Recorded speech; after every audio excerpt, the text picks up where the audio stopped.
Hi, my name is Tiffany Elliott. I am Program Manager at Painted Brain over the Peer Support Certification Training Program. Okay. Um, Before we even begin, we're going to be talking about Governor Gavin Newsom's mental health ballot initiative proposal. Talk about your organization and what that is, what it provides. Absolutely.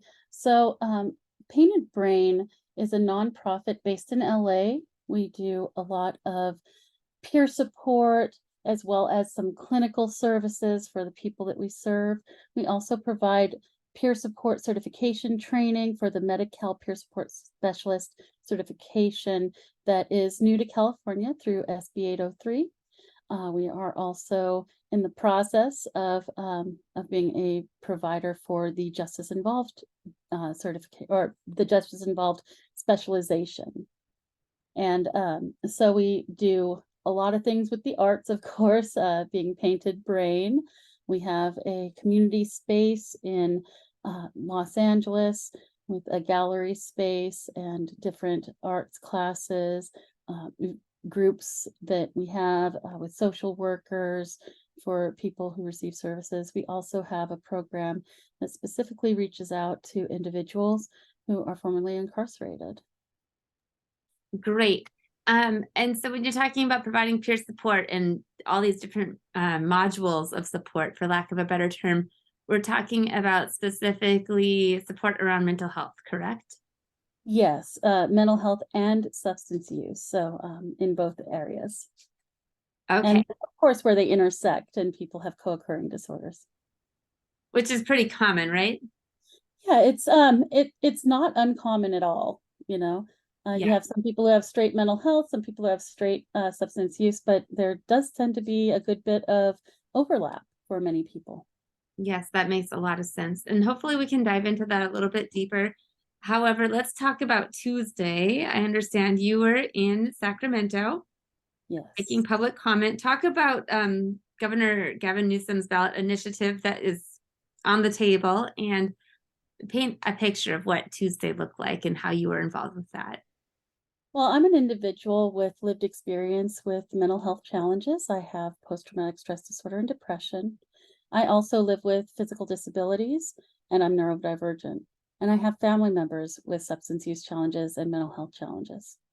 And so, when it comes to anything having to do with mental health laws or reforms or anything like that, it's a subject that is not only very close and near and dear to my heart, but something which impacts me and the people that I love very, very, you know, very much in real time. So, um, there are a couple of different things going on. There's the care court, what Newsom's office is now referring to as the CARE Act.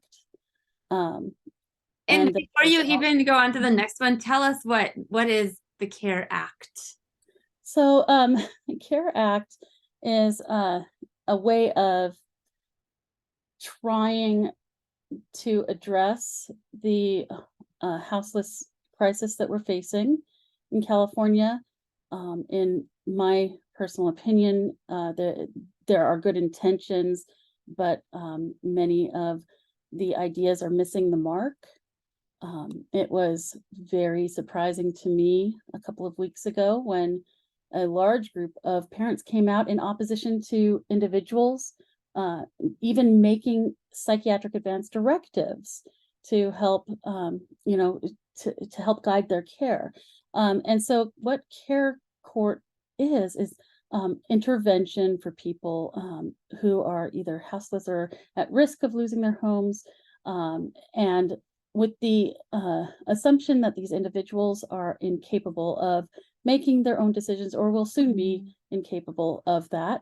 Um, and the court aspect comes in because if they don't receive services voluntarily, they are then put through a mental health court system, which can result in actual misdemeanor charges, which, we never want to see somebody who hasn't committed a crime, you know, being hit with any kind of charges.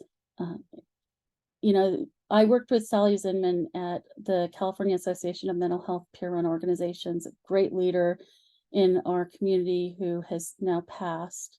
That she, you know, speaking specifically regarding this topic, has said, you know, it's not a crime to think differently than other people, and it's not a crime to experience reality differently than other people. And so it's, you know, I think that the intentions are good. But when you push people into a court system who haven't committed any crimes, it's going to always disproportionately impact individuals who are BIPOC, especially Black individuals. It's going to impact people with disabilities more heavily. And it's going to move people into a space where their rights are going to be trampled, where they're not going to have an opportunity to sometimes even have a voice in their own care. I'm an individual who I was technically homeless. I was couch surfing. I didn't have a place to really call my own. And I, you know, I spent 6 weeks in a hospital because after suicide attempt, I had nowhere to go. And at the time, they weren't allowed to release somebody between the ages of 18 and 25 if they knew that they would be homeless. And so I was kept in the hospital for 6 weeks while they tried to find somewhere to put me. You know, in my journey, I have found that, and I now have genetic testing to prove that antidepressant medication is not good for me. It actually is harmful. And I have had 5 suicide attempts in my life, every single one of those on antidepressant medication. They just don't work for me like they do for people for whom they work. And if I were in that situation and I said, I don't want to take that medication, I wouldn't want to be in a situation where my life, my own life, would be at jeopardy because there might be, you know, a court that says you need to take this, and if you won't take it as prescribed with a pill, then we're going to inject you every month or every 2 months. My life has very nearly ended on multiple occasions, but I haven't had another suicide attempt since I stopped taking antidepressants.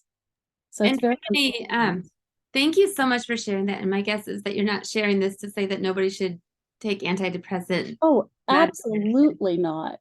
You're There are people for whom it is life altering, and I'm so happy for them. I wish that I was one of those people, because I would love to take an antidepressant and stop feeling the deep, you know, darkness of depression.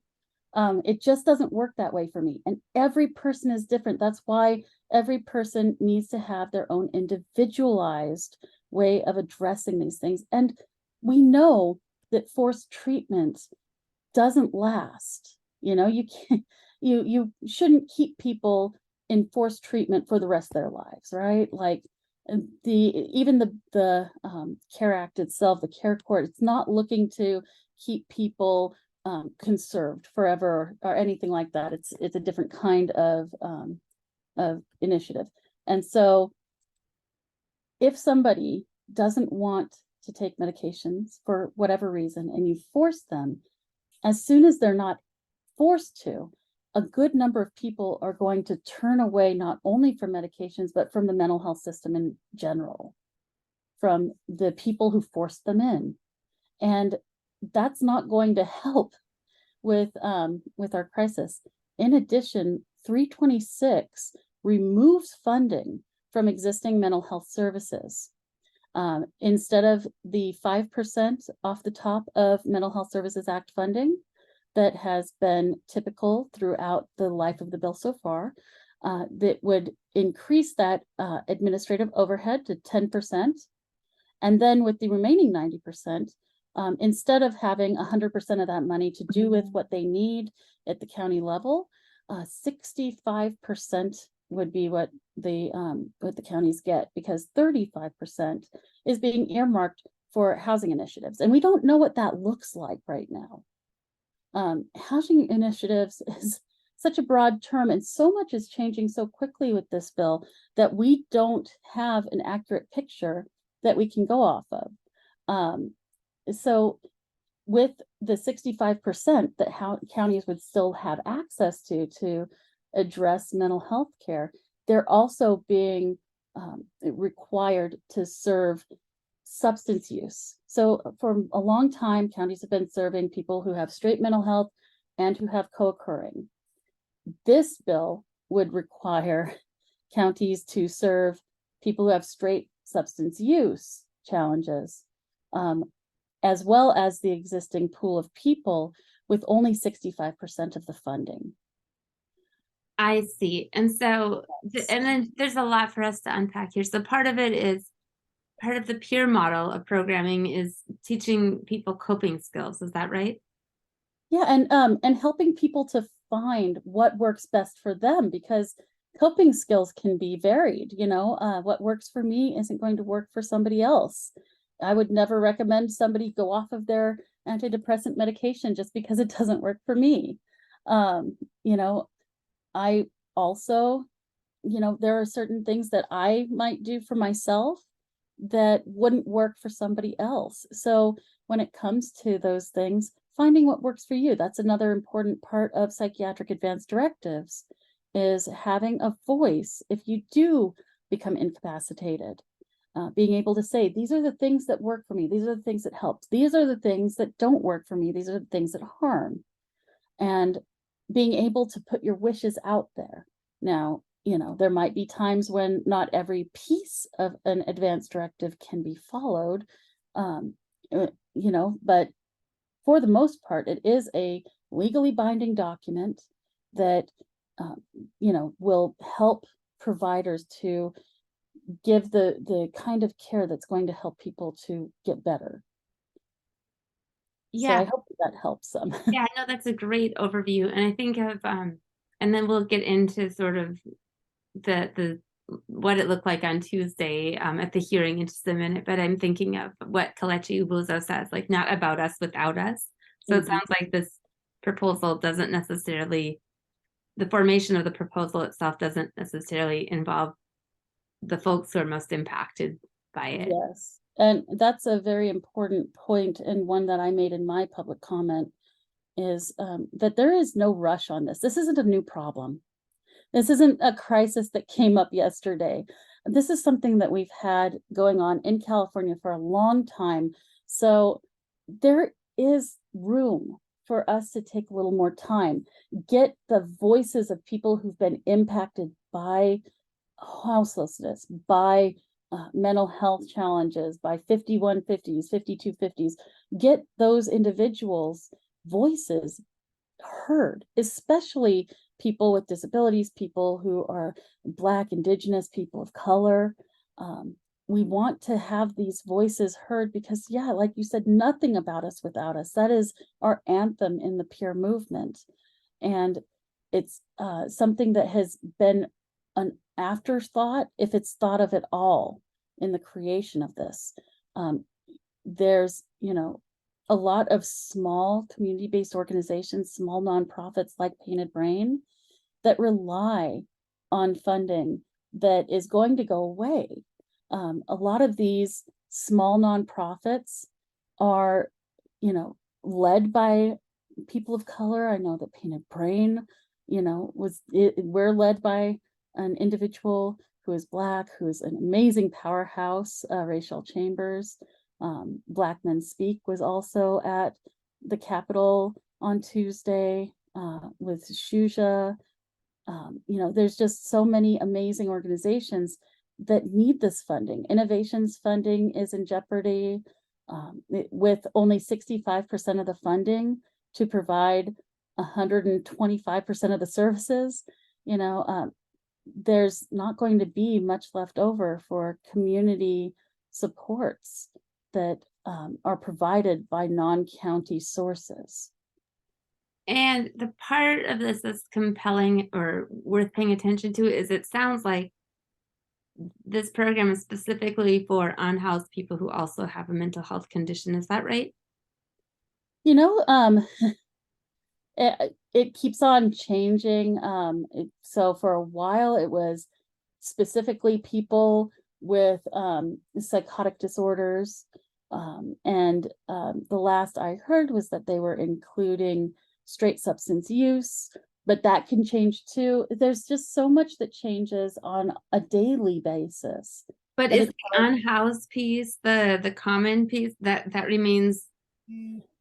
that does that is the main push when it comes to this, although it's also people who may become unhoused, I see.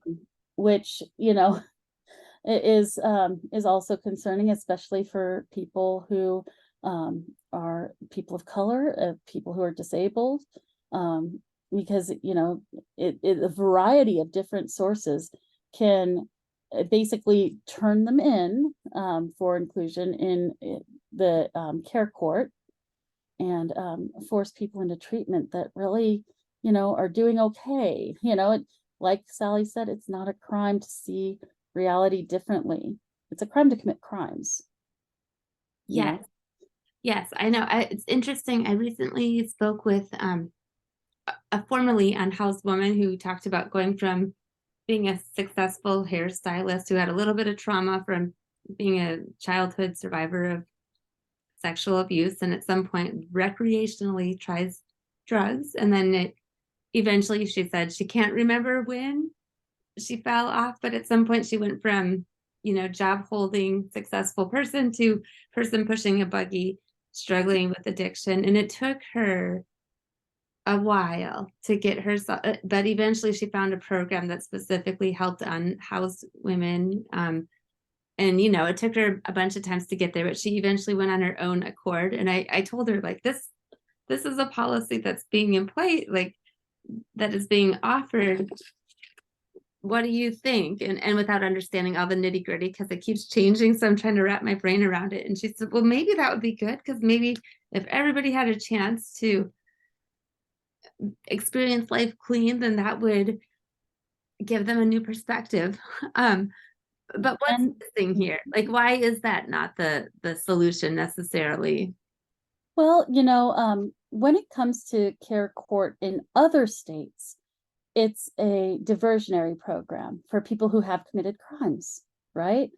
And so if somebody does something that is illegal, they're going to go through the court system. It would divert them from the prison system to a program where they could get all their mental health needs met. They could get treatment for substance use, you know, housing, etc. And so that's what a lot of people think of when they think of care court, because that's how things have worked in other states. This, however, there are things that we would be in complete support of if they were voluntary. And we've seen things work in other areas when they're voluntary. Smaller pilot programs where there's low to no demand housing, where individuals, there are few rules. What I've seen work is you can't have a physical altercation with people on the property, and you can't use on the property. What you do outside, your own business, if you go and get high somewhere else, you come home, you just can't use here, right? And I've seen that work because it's also on-site mental health care, on-site substance use care, on-site job skills training, you know, on-site things that are needed for people to get on their feet. And I've seen people go from 20, 30 years of houselessness to being in their own apartment, to having a job, you know, and it's amazing to see those things. We would be in complete support of things offered on a voluntary basis, but these aren't voluntary measures. These are forcing people. So yes, I agree with that person. If these things were offered and they could change lives, amazing. It's the force aspect that is troubling. Oh, you're on mute, by the way. Thank you. That makes total sense. And thank you for telling me that. So I guess let's play a little bit of speculative imagination, or use our speculative imagination a little bit. So if this was an option where somebody could learn about this kind of wraparound services, where it sounds like they get their foot in the door, they get at least a taste of maybe they get a taste of sobriety for a couple hours a day, right? Because if they have these parameters, so they're learning a few boundaries, also transitioning to living indoors after not, like there's so many things going on. So maybe if they get their foot in the door to this program, what would it look like for somebody to find out about such a program in a voluntary kind of a way? Would there be outreach folks out sharing the information, or how does that look?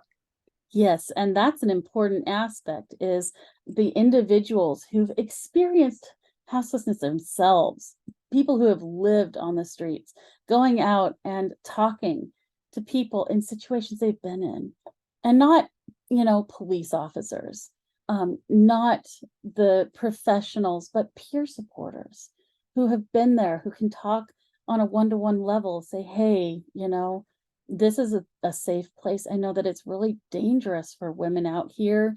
Would you be willing to think about this place? And you get all of these services, you get a place to sleep at night, and these are the parameters. We just would really love to offer that to you if you're willing.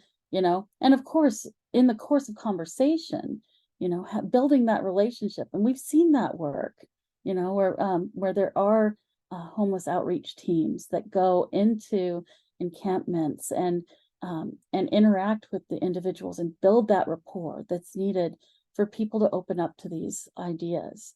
And yeah, that would be an integral part. I'm not sure that's anything that we could afford with these kinds of measures that are being discussed.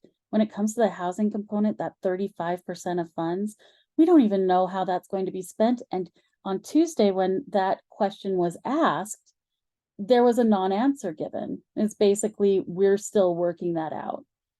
So, we don't know what form that's going to take. It could be, bond measures that would basically provide free buildings to for-profit organizations after a set amount of time.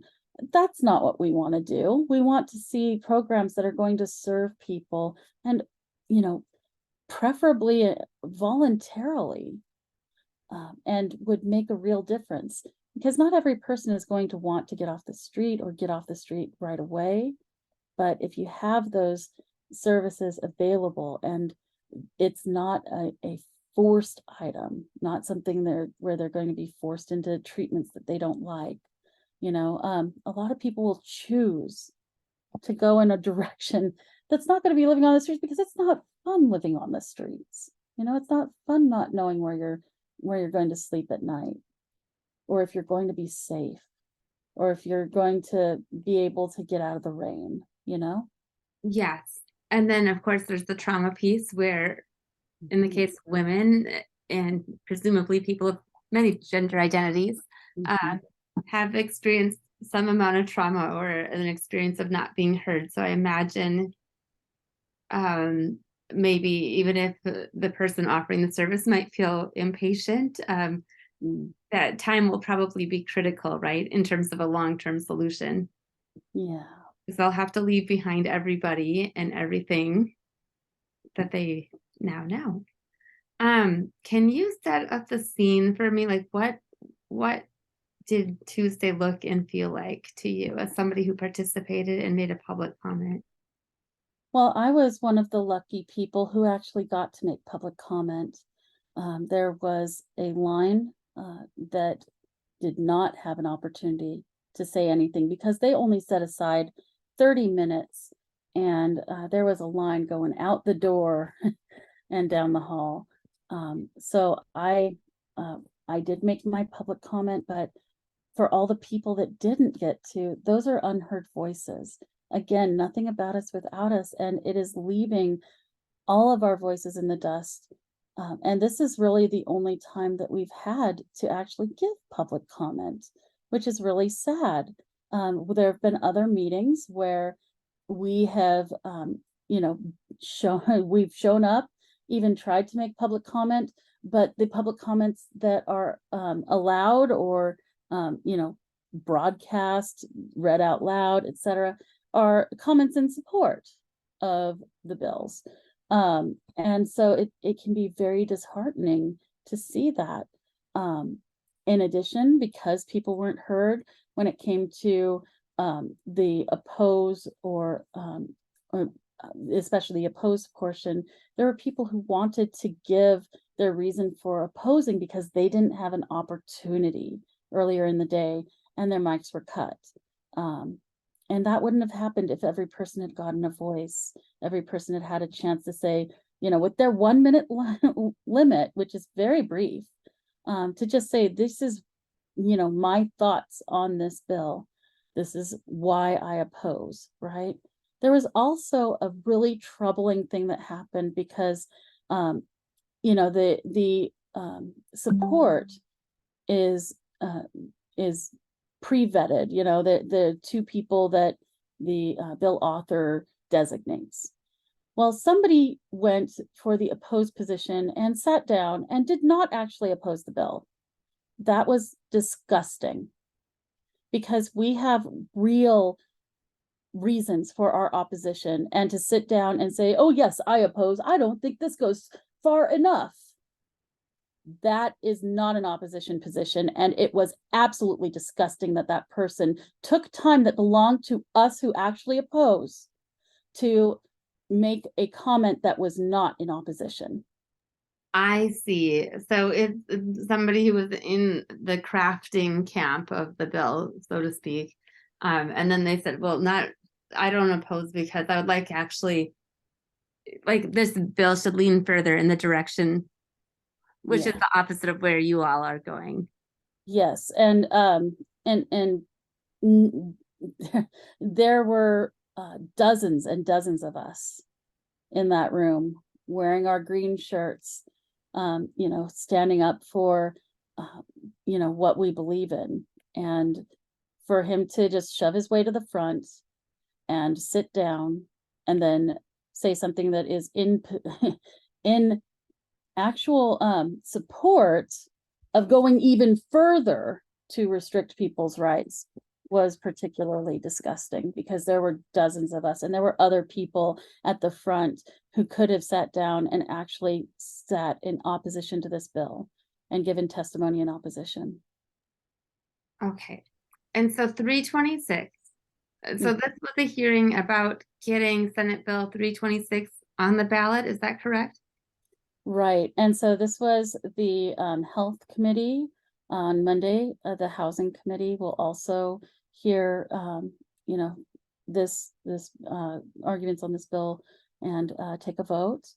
I won't be able to be there on Monday, but I'm really rooting for everybody. But it's also one of those things where we just found out yesterday about the vote being taken on Monday. These things are moving so incredibly quickly, and there's no reason for it to move this quickly. This is not a new issue. And like one of the speakers said yesterday or on Tuesday, we don't want to get this on the ballot, get it voted in, and then have to be back here next year saying, oh, we screwed up. We didn't take enough time. We didn't think this through enough. A way to make sure that all of the things that we're doing are going to work is to include the voices of individuals who have been there. Nothing about us without us. And a lot of us are leaders in the movement, leading programs, leading organizations that specifically work with these populations that will be so impacted, and individuals who ourselves experience the things that are going to be impacted. We need to have that stakeholder feedback, and you know, it's so incredibly vital. But we're seeing over and over again that you know, when we're trying to get in the door, get in and provide this feedback, we're being spoken over by parents, by legislators, by professionals, you know, in the field. We are in a good place to provide feedback that will help shape things in a positive way. And we don't need people like these parents who don't even want their children to have a psychiatric advance directive, don't even want them to be able to have their own voice, those aren't advocates for us. Those are advocates for their position as parents. We are the ones that have to suffer with the consequences of their advocacy. So you're talking about the parents of children with various mental health Yes. conditions. Okay. When Rachel Chambers, our co-executive director, spoke on psychiatric advance directives a couple of weeks ago at an HHS meeting, there were multiple parents, 4 or 5 before I spoke, who were in strict opposition to their children being able to create psychiatric advance directives. And I'm actually going to pause you because I'd like you to just unpack what a psychiatric advance directive actually is. Yeah, so a psychiatric advance directive is a way in which an individual, when they're in a good place, can make their needs and their desires known in a way that is legally binding. And so, it covers things like, these are medications that I would want to have in an emergency situations. These are medications I do not want to have. These are the interventions that have helped in the past, such as, I like to be alone, or I like to have somebody there to talk with me. I like to have music playing, you know. These are the things that might not work, including things like restraint. Some people have very, very big feelings about being in restraints. Some of us have been abused, and that's a very unsafe thing that is going to make our mental health worse. And so it's a way for us to have a voice in all those things, as well as if something happened and we weren't able to be alive anymore, and what to do with our remains, whether we want to donate organs, etc. So it's a pretty all-encompassing document, very much like an advance directive, but it has a section that is specific to psychiatric needs, what hospitals you want to go to, what doctors you want to have involved, etc. And so it is created when a person is in a good place mentally, and when they're, competent to create it, and can either be signed by 2 witnesses or by a notary public. And then it can follow the person to various locations, and Painted Brain is working on different things to make sure that these are widely known about, widely accepted, and hopefully that we can get some electronic systems involved so that people don't have to carry it with them. They don't have to make sure that, their providers have them. It'll just be part of their record. That is great. And I'm thinking about, I don't know, I think about in my day job, I work in a gender equity center. We have sometimes care plans for who are the safe people to talk to as you're working your way through something. I just feel like maybe everybody should have a mental health care plan. That makes a ton of sense. Our time is going so quickly here, and so much to cover in just a couple of minutes. So one of the things that I've noticed is that most of the United States' homeless population or unhoused population reside in California. So that number is 100 and something thousand people. People with mental health challenges is significantly larger than that, right? We're talking well over, like, I forget, a few million, right? Yeah. So there seems like there's a big population that could be missed if we're focusing specifically on unhoused people who either have a substance or a mental health condition. Do you have anything you want to say about that piece? Sorry, can you repeat that really quick? I just had a text that came in and it distracted me from what you were saying. I completely understand. So from what I understand numerically, there's a little bit more than 100,000 people in California who are unhoused, and people with mental health conditions of some sort are in the millions. And from what I understand about SB 326, the people who would be most focused on would be the unhoused people. So the math doesn't add up for me, I guess. Yeah. Am I missing something? It especially doesn't add up when you find out that the number of people that are proposed to be served by this bill are estimated around 10,000. That is a drop in the bucket.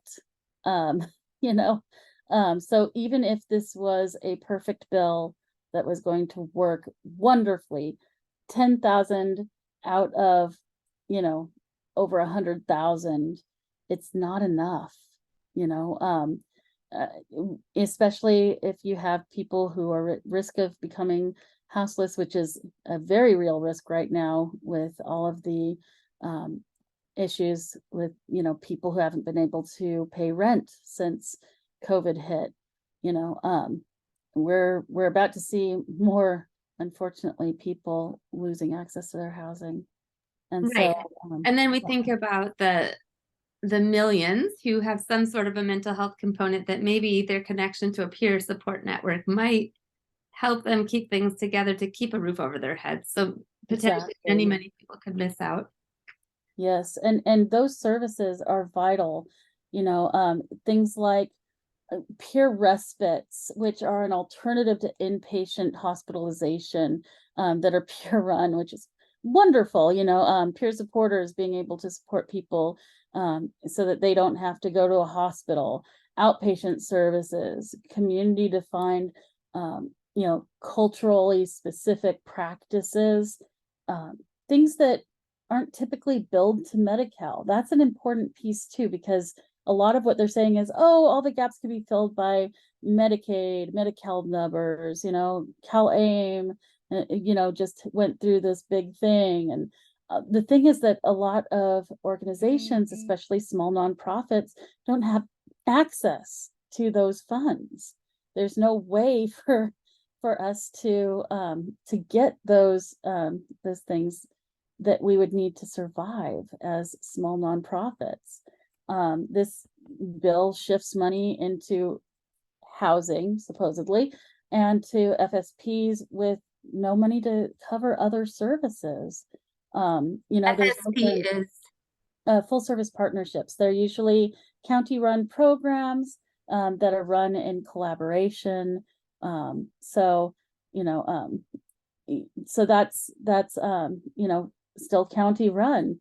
You know, there's no guarantee that if things go the way that they look like they're headed, small nonprofits like Painted Brain and Black Men Speak would still be around. okay. We're down to a minute, so I'm going to have you pack a lot in here.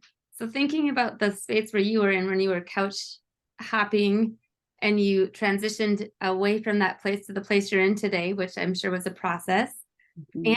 thinking about what you think a better solution might be, what would you offer us, or what would you be able to share with us in the last minute? Well, I'll tell you that peer support made all the difference. I didn't know that things were possible. I was severely abused and neglected as a child. And I was told after I tried to commit suicide at 18 that people like me didn't have jobs long term. We didn't hold our own housing. We weren't capable of completing our education. So my only choice was to be on Social Security. And it wasn't until I went into a peer support specialist training and saw somebody who was like me, who had also been on Social Security, that I had any hope. And he looked into my life and said, your story is going to impact people and you're going to change people's lives. And what peer support is based on is the idea of recovery, that all